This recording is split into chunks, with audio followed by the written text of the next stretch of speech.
Hello, my name is Josh Lefkowitz, and I was a finalist judge last year for the Center for Educational Excellence in Alternative Settings. So I'm going to just answer a couple questions that were sent my way, and hopefully these will provide inspiration or ideas for you as you're working on your own poems.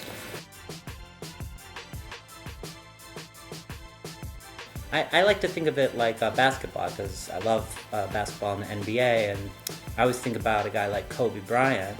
Love him or hate him, but he's always working, even in the off season, to get better, and he's just constantly at the gym making himself a better player, so that when the big moment comes in the game, he's taken that shot so many times that it's rote for him. It's like clockwork, and that's how I try to think of writing myself.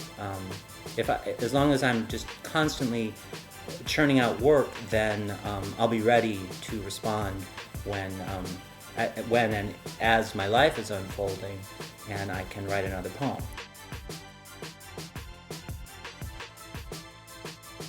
I would say two poets that I like to recommend to students and people just beginning to write poems. The first one is Billy Collins. He was a gateway poet for me. His work is, I think it's really accessible, and it's really funny, and I just think he's a good entryway for a lot of young writers just beginning to write poems. And another one that I like to recommend is Kay Ryan, Kay Ryan. She was the poet laureate a couple of years ago. Billy Collins was the poet laureate as well. And I like Kay Ryan's stuff because it's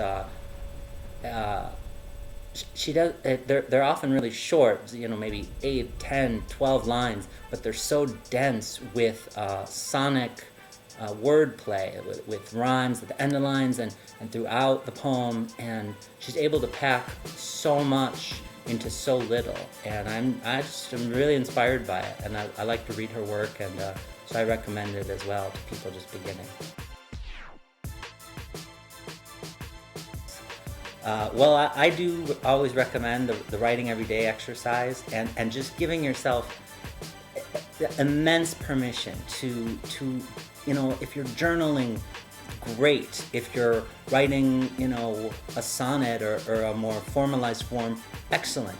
If you're reading someone else's work and you're like, oh, I want to try and write something just like that, wonderful. I think permission and just continuous writing is a great thing.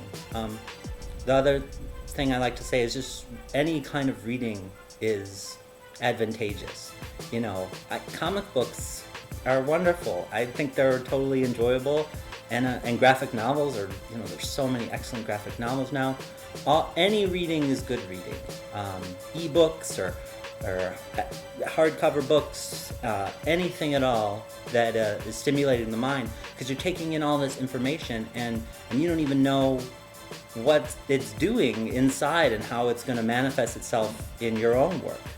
And to that end, the last point that I would make for advice for aspiring poets or aspiring artists, or aspiring anybody really, is to expose yourself to those situations that you might otherwise not.